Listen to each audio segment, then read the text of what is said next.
autentikong bastos ang kapital. Abagon ka magaling, imbis itama ang mali. Pinagtatanggol mo pa, nakikinabang ka kasi. At sa'yo is bebe, anong kagaguhan yan? Tinitira ang salba, gustong umugong ang pangalan. Karir lubog na ba, kaya sila pinasisikatan mo? Papansin ka masyado, ako ang tatabas sa'yo. Di na kailangan ng pang-anim na banta para gumiba. Kung sa unang papala pa lang ay demolisyon na. Walang palagang mga ex noong kami na bumira. Pagkatapos niyang namakyo, naglaho parang bula. Sabay labas na mga kuya niyang mga bida-bida na nagmistulang kalasag habang pinapaulanan ng bara. XB ang pinupuna pero kayo ang sumalo. Isang baluga, ilong, bonjing at unga.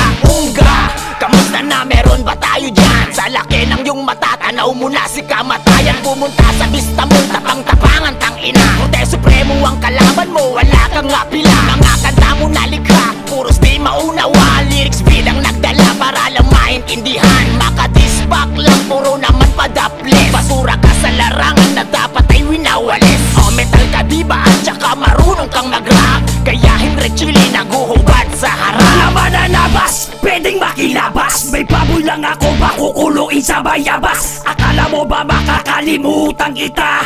Akala mo lang yon, putang ama ka. Bakit tatanong mo pa kung tinira kita? Sa kanta panulubos, bakit kong views ba? Eh dati pa naman ay hinahamon na kita. Kaso di makapalag kasi duwag ang tangina.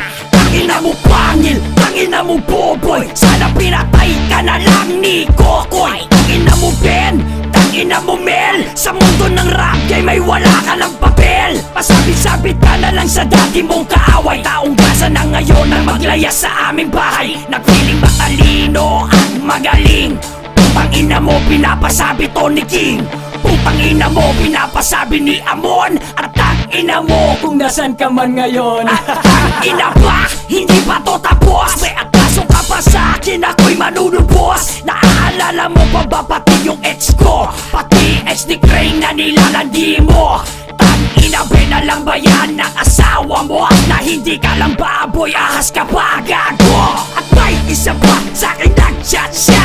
Galit na galit ang putang ina. Gumawa ng issue ang tanginang to. Kesyo sinasabi ng rape daw ako. Gago, kahit na ipagtanong mo, ako ang nire-rape dito sa lugar ko. Maninira ka na lang, ang dami mo pang gimmick. Kainin mo mga sinabi mo sa Dear Critics. Kumusta na dating kapatid? May mensahe akong iyahat